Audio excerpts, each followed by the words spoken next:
Making ideas happen by Scott Belsky. हर काम को एक्शन स्टेप, रेफरेंस और बैक बर्नर आइटम में डिवाइड किया जा सकता है। एक दिन आप अपने घर में बैठकर टीवी देख रहे होते हैं। अचानक से आपको एक बढ़िया आइडिया आ जाता है, एक ऐसा आइडिया जो आपकी कंपनी के करोड़ों बचा सकता है। अगले दिन आप वह आइडिया अपने बॉस के साथ शेयर करते हैं। वह भी मान लेता है कि आइडिया बहुत बेहतरीन है और एक प्रोजेक्ट टीम उस आइडिया पर काम करने के लिए बना दी जाती है। लेकिन चंद हफ्तों के बाद कोई प्रोग्रेस नहीं दिखती। कोई भी इस आइडिया को रियलिटी में कन्वर्ट करने पर काम नहीं कर पाता। धीरे धीरे सब लोग अपना इंटरेस्ट खो देते हैं और एक रोज ये आइडिया खत्म हो जाता है। ऐसा बहुत होता है। बहुत सारे बढ़िया आइडियाज अमल में लाते वक्त मर जाते हैं।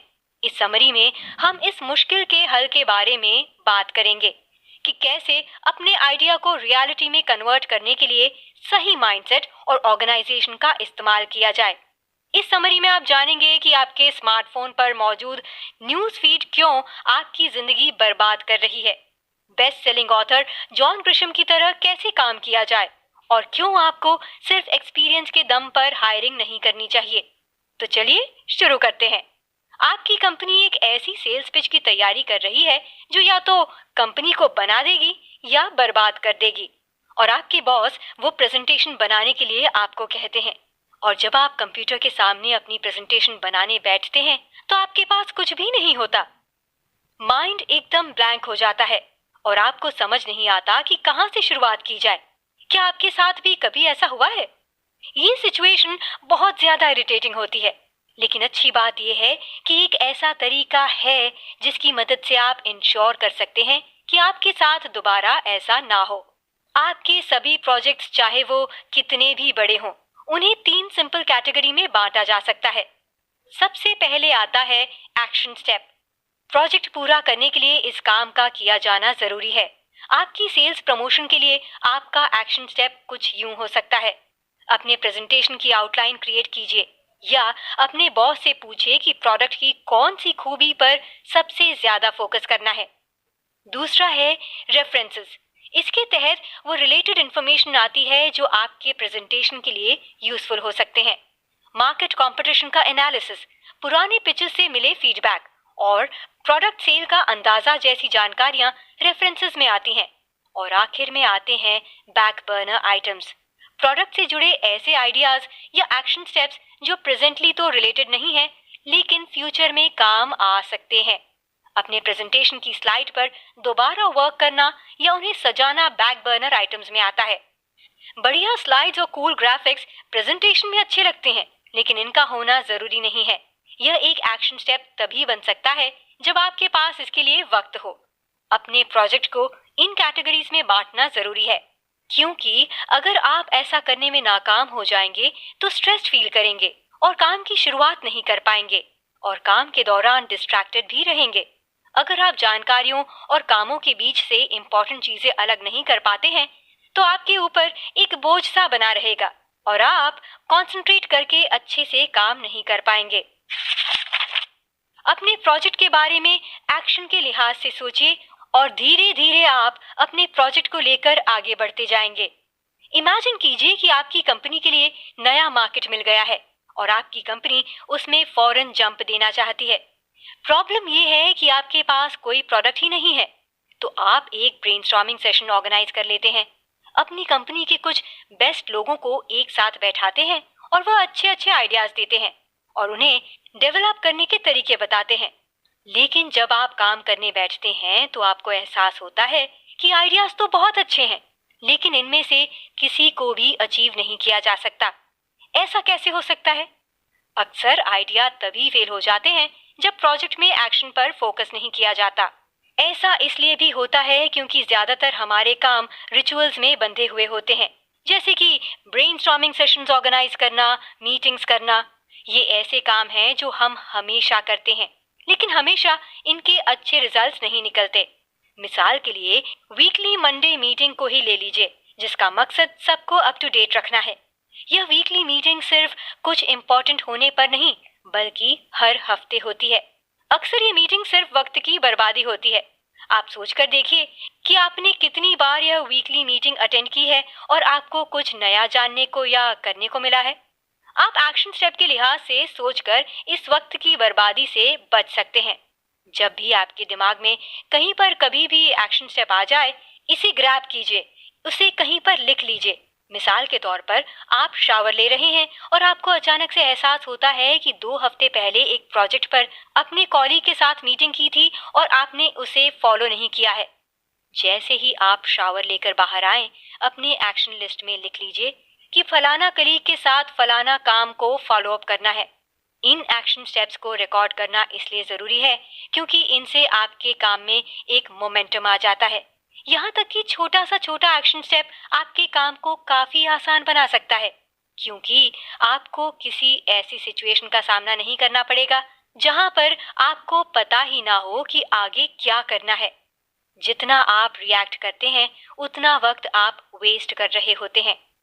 किसी भी स्पोर्ट्स इवेंट में चंद सवाल करके ही स्पीकर्स बता देते हैं कि किस टीम का दबदबा रहेगा, जैसे कि कौन सी ऑफेंसिव ऑफेंसिव मूव डेवलप करके और स्ट्रैटेजीज बना करके एक्शन पर फोकस कर रही है और कौन सी टीम दूसरी टीम को फॉलो करके रिएक्शन पर फोकस कर रही है और खुद से पॉजिटिवली एक्ट नहीं कर पा रही है। अब अपनी जॉब के बारे में सोचकर देखिए, आप जीत रहे हैं या हार रहे हैं। अनफॉर्चुनेटली हमारा ज्यादातर वक्त दूसरों की तरफ से आ रही इंफॉर्मेशन और रिक्वेस्ट पर रिएक्ट करने में ही बर्बाद हो जाता है। आज की दुनिया में तो सिचुएशन और खराब हो गई है, क्योंकि मैसेज भेजना और इंफॉर्मेशन शेयर करना बहुत आसान हो गया है। 100 साल पहले जब कोई मैसेज भेजना होता था तो उसके लिए लेटर लिखना पड़ता था।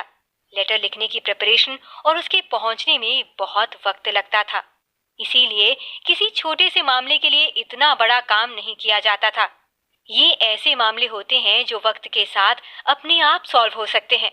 ईमेल और सोशल नेटवर्क की मदद से आप अपने मैसेजेस इंस्टेंटली भेज सकते हैं, जिससे आपको आने वाले मैसेजेस कम हो जाते हैं, लेकिन आपकी तरफ से जाने वाले मैसेजेस बढ़ जाते हैं।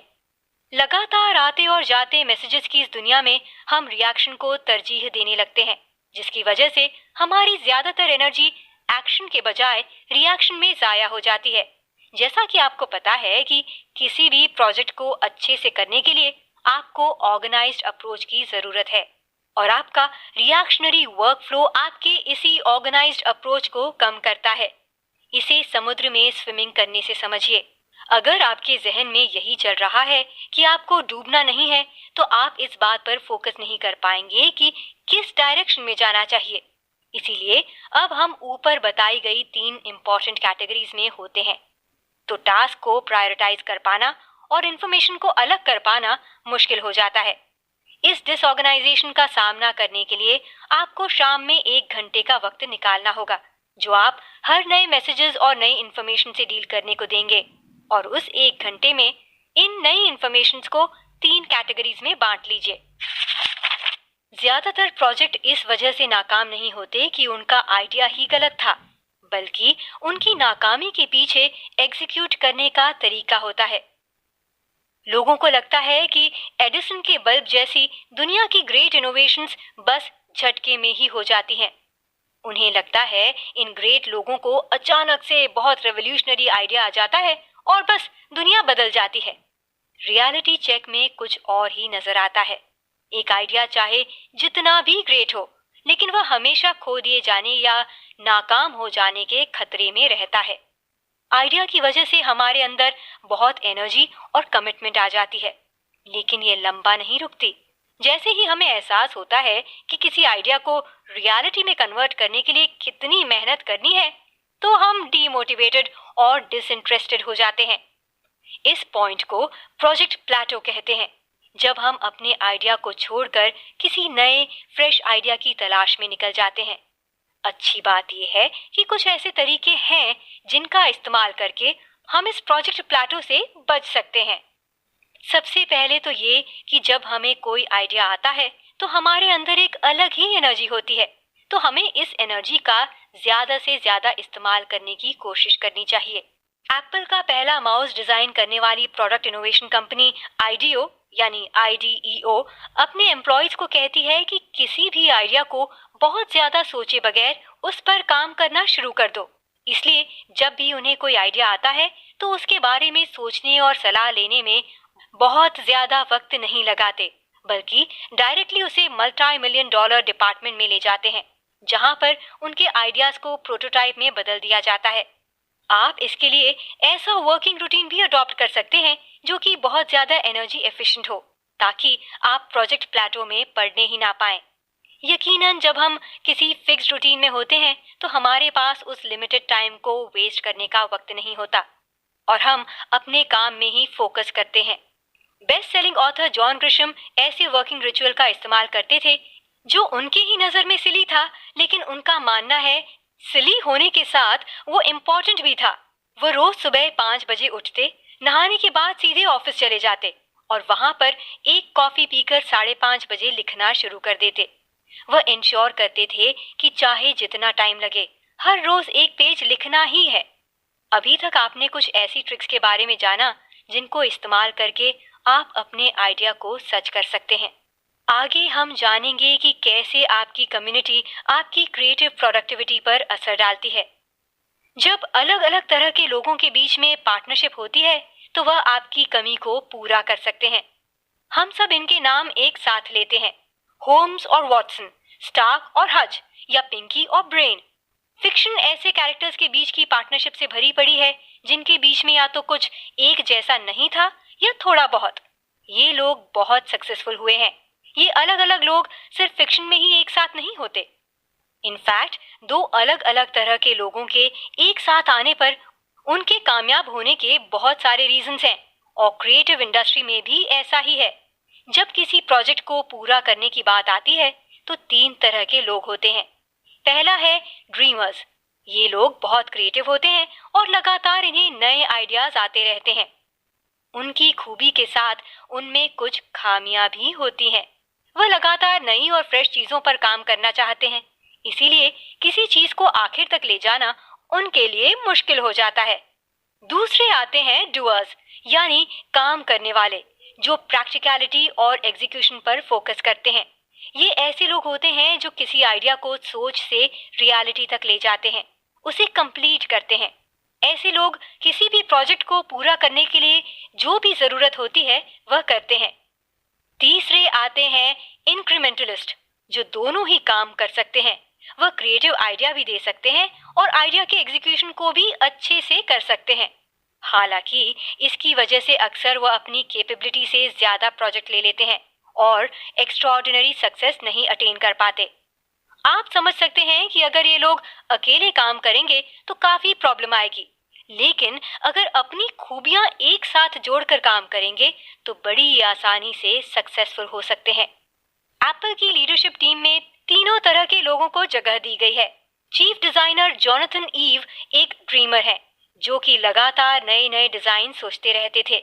स्टीव जॉब्स इंक्रीमेंटलिस्ट थे, जो ना सिर्फ नए नए आइडियाज देते थे बल्कि यह भी इंश्योर करते थे कि उस आइडिया को कंप्लीट किया जाए, उसे पूरा किया जाए। और फिर आते हैं chief operation officer Tim Cook, जो ये इंश्योर करते थे कि हर प्रोडक्ट को एक सक्सेसफुल बिजनेस में कन्वर्ट किया जाए। और इन तीनों ने मिलकर एक परफेक्ट ग्रुप बनाया जिसने आज तक की सबसे कामयाब कंपनियों में से एक एप्पल को लीड किया। अगर आप अपने आइडिया को फेल होता हुआ देखना चाहते हैं तो आप इसे सीक्रेट रख सकते हैं। जब आपको कोई बहुत बढ़िया आइडिया आता है जिसमें बहुत पोटेंशियल समझ आता है तो क्या आप उन्हें फ्रीली शेयर करते हैं? अक्सर हमें डर लगा रहता है कि कोई हमारा आइडिया चुरा लेगा, इसलिए हम उसे लोगों के बीच या अपने क्लोज सर्कल में भी शेयर करना पसंद नहीं करते। ये बहुत ही बैकवर्ड सोच है। आपको पता ही है कि लोगों को अपने खुद के आइडिया पर काम करने में कितनी मुश्किल होती है। वह दूसरों का आइडिया कैसे चुरा पाएंगे? बल्कि जब हम अपना आइडिया लोगों के साथ डिस्कस करते हैं तो हमें फीडबैक मिलता है, जिससे हम अपने आइडिया को बेहतर प्रोसेस कर सकते हैं और उसे सक्सेसफुल बना सकते हैं। मिसाल के तौर पर, अगर आप ये चेक करना चाहते हैं कि आपका आइडिया कितना अच्छा है तो आप इसके लिए एनालाइज कर सकते हैं कि कितने लोग आपको ज्वाइन करना चाहते हैं। और अल्टीमेटली अगर आपको पता करना है कि कितने लोग आपको ज्वाइन करना चाहते हैं तो इसके लिए तो आपको अपना आइडिया शेयर करना होगा। इसीलिए जब वायर्ड मैगजीन के चीफ एडिटर क्रिस एंडरसन को गीक डैड, एक ऐसा ब्लॉग जिसकी target audience tech obsessed fathers थे, का आइडिया आया, उन्होंने फौरन ये आइडिया अपने खुद के ब्लॉग से शेयर किया। एंडरसन का सोचना था, अगर 6 हफ्तों के अंदर प्रोजेक्ट वर्केबल टीम को अट्रैक्ट नहीं करता तो आइडिया ड्रॉप कर देंगे। उनके आइडिया को रीडर्स ने बहुत अच्छा रिस्पॉन्स दिया और उन्होंने उस आइडिया को लॉन्च कर दिया। जब आप शेयर करते हैं तो आपको क्रिटिसिज्म के रूप में भी फीडबैक मिल जाता है। जब आप अपना आइडिया उन लोगों के सामने रखते हैं जिनका पॉइंट ऑफ व्यू थोड़ा अलग होता है, तो आपको अपने एरिया में मौजूद प्रॉब्लम्स और अपॉर्चुनिटीज का भी पता चलता है, जो कि अदरवाइज आपको शायद ना पता चल पाता। साथ ही जब हम अपना आइडिया शेयर कर देते हैं तो हमारे ऊपर एक तरह का प्रेशर होता है कि हमें उसे पूरा करना है।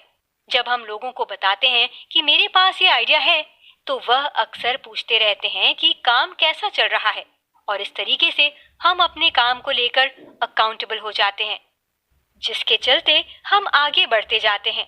यह अकाउंटेबिलिटी की जो सोच है, वह एनुअल टेड कॉन्फ्रेंस पर मिलने वाले प्राइज के पीछे की वजह भी है।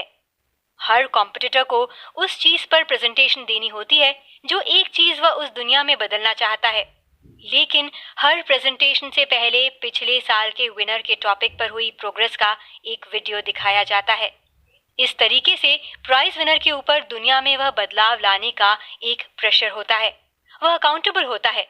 लेकिन कोई भी टीम तब तक पूरी नहीं होती जब तक उसमें एक सही लीडर नहीं होता। आगे हम उन क्वालिटीज के बारे में जानेंगे जो एक क्रिएटिव लीडर में होनी चाहिए। किसी भी प्रोजेक्ट की सक्सेस तभी पॉसिबल है जब टीम में इनिशिएट करने वाले और कमी निकालने वाले दोनों हों। अभी तक हमने प्रोजेक्ट प्लेटो का सामना करने के कई तरीकों के बारे में जाना। इसकी शुरुआत तभी से हो जाती है जब हम अपने प्रोजेक्ट के लिए टीम डिसाइड करते हैं। जब आप किसी क्रिएटिव टीम के लिए लोगों को हायर कर रहे होते हैं, तो बेहतर है कि उन लोगों को तरजीह दें जो इनिशिएटिव लेते हैं, ना कि उन लोगों को जिनके पास एक्सपीरियंस है। किसी भी प्रोजेक्ट के दौरान जब आप आधे रास्ते पर होते हैं, तब प्रोजेक्ट प्लेटो का खतरा सबसे ज्यादा होता है। इसीलिए इंश्योर कीजिए कि आपकी टीम में कोई इनिशिएटिव करने वाला जरूर हो, कोई ऐसा जो किसी भी कीमत पर काम के कंप्लीट होने से पहले रुके ना, बाकी टीम मेंबर्स को प्रोजेक्ट आगे बढ़ाने और मोमेंटम बनाए रखने में हेल्प करे। वॉकर डिजिटल प्राइसलाइन.com के पीछे काम कर रही R&D कंपनी के वाइस प्रेसिडेंट जॉन एलेंथल के हायरिंग के तरीके पर एक नजर डालिए।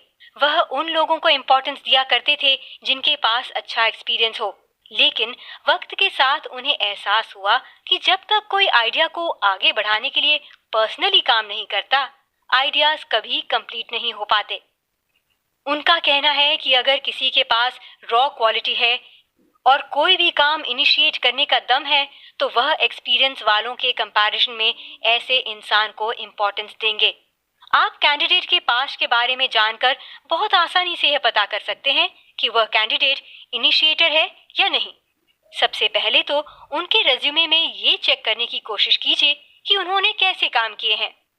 इससे आपको आइडिया लग जाएगा कि सामने वाले के लिए क्या चीज इम्पोर्टेंट है। यह जानने की कोशिश कीजिए कि उन्होंने क्या अचीव किया है। एक इनिशिएटर ना सिर्फ अपने इंटरेस्ट के फील्ड में काम करता है, बल्कि अकम्प्लिशमेंट भी रखता है। लेकिन एक सक्सेसफुल टीम में ऐसे लोगों की भी बहुत जरूरत है जो चीजों में कमियां निकालते हों। आप ऐसे लोगों को इम्यून सिस्टम की तरह समझ सकते हैं, जो उन आइडियाज को अप्रूव नहीं होने देते जिनके बेनिफिट से ज्यादा नुकसान हो।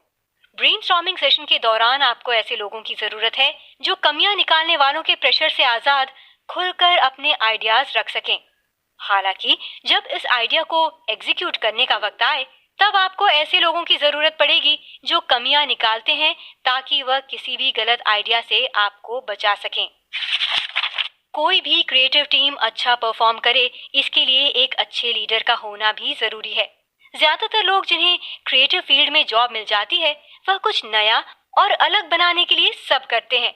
किसी क्रिएटिव इंसान की इस पावर का ज्यादा से ज्यादा इस्तेमाल करने के लिए आपको एक अच्छे लीडर की जरूरत होगी। कोई भी एक्स्ट्राऑर्डिनरी चीज बनाने के लिए एक ऐसे लीडर की जरूरत है जो सबकी सहमति ले सके। अक्सर जब भी कोई बढ़िया आइडिया डिस्कस किया जाता है, तो उसे लोएस्ट कॉमन डिनोमिनेटर की तरफ ढकेल दिया जाता है। लेकिन जब एक अच्छा लीडर होगा तो वह कुछ इंपॉर्टेंट चीजों के अलावा एक अच्छे आइडिया के लिए कुछ भी कॉम्प्रोमाइज करने के लिए तैयार होगा। थिंक डिजाइन के टॉम हेनिस कुछ इसी तरह अपने प्रोजेक्ट को एग्जीक्यूट करते हैं। वह अक्सर ऐसे एनवायरनमेंट में काम करते हैं जहां पर स्टेक होल्डर्स चाहते हैं कि उनकी बातें सुनी जाए। ऐसे में कॉम्प्रोमाइज करना तो जरूरी हो जाता है। जब कुछ भी कॉम्प्रोमाइज करने की बात आती है तो उनकी टीम कुछ ऐसे पॉइंट्स को अलग कर लेती है जो उनके लिए बहुत जरूरी है। इसी अप्रोच की वजह से उन्हें नेशनल सितंबर 11 मेमोरियल और म्यूजियम जैसे एक्स्ट्रॉर्डिनरी आर्किटेक्ट बनाने में कामयाबी मिली। इससे भी ज्यादा ये कि कोई भी अच्छा क्रिएटिव लीडर बोलने से पहले सुनता है। जब उभरते हुए क्रिएटिव लोगों से पूछा जाता है कि उन्होंने अपनी पुरानी टीम क्यों छोड़ दी, तो उनका अक्सर एक ही जवाब होता है कि उनके आइडियाज सुने नहीं जा रहे थे। ऐसा इसलिए होता है क्योंकि एक्सपीरियंस्ड लोगों को लगता है कि उन्होंने ये सब कुछ देखा है और ऐसे सारे आइडियाज सुने हुए हैं, तो इसलिए वह सुनने के बजाय बोल देते हैं और जल्दी से एक्शन ले लेते हैं। लेकिन उन्हें एकदम इसके उलट करना चाहिए। सुनने से ना सिर्फ आपका एम्प्लॉय आपकी कंपनी को छोड़कर नहीं जाता, बल्कि इससे फ्रेश और नए कॉन्स्टिट्यूशन भी आते हैं। मिसाल के तौर पर किसी भी कंपनी में लंबे वक्त तक काम करने के बाद आप उनके कुछ यूजलेस काम को नोटिस जरूर करेंगे, जैसे कि वीकली मीटिंग। वहीं दूसरी तरफ न्यू कमर्स को बहुत जल्दी एहसास हो जाता है कि रेगुलर मीटिंग सिर्फ वक्त की बर्बादी है। ऐसे में उनकी बातों को सुनकर आप यूजलेस और अनप्रोडक्टिव आदतों और कामों से बच सकते हैं। कुल मिलाकर सक्सेस सिर्फ अच्छे आइडियाज होने से नहीं मिलती। सक्सेस उस आइडिया के एग्जीक्यूशन पर डिपेंड करती है। अपने गोल को अचीव करने के लिए आपको हर आइडिया को उसके प्रोजेक्ट की तरह ट्रीट करना होगा और अपने टाइम टेबल में एग्जीक्यूशन और ऑर्गेनाइजेशन को इम्पोर्टेंस देनी होगी। क्या करें? एनर्जी लाइन क्रिएट कीजिए। अगली बार जब आप अपने डेस्क पर बैठें तो अपने फाइल के बंडल में से उनके इकोनॉमिक और स्ट्रेटेजिक इंपॉर्टेंस के हिसाब से काम को खत्म कर लें। इन फाइल्स के इवैल्यूएशन के वक्त ये ध्यान मत दीजिए कि आपने इनमें कितनी एनर्जी लगा दी है, बल्कि इस बात पर फोकस कीजिए कि इसमें कितनी एनर्जी लगाने की जरूरत है। एक बार जब आप अपनी एनर्जी लाइन बना लेते हैं तो अपनी लिमिटेड एनर्जी का सही इस्तेमाल करने में कामयाब हो जाते हैं।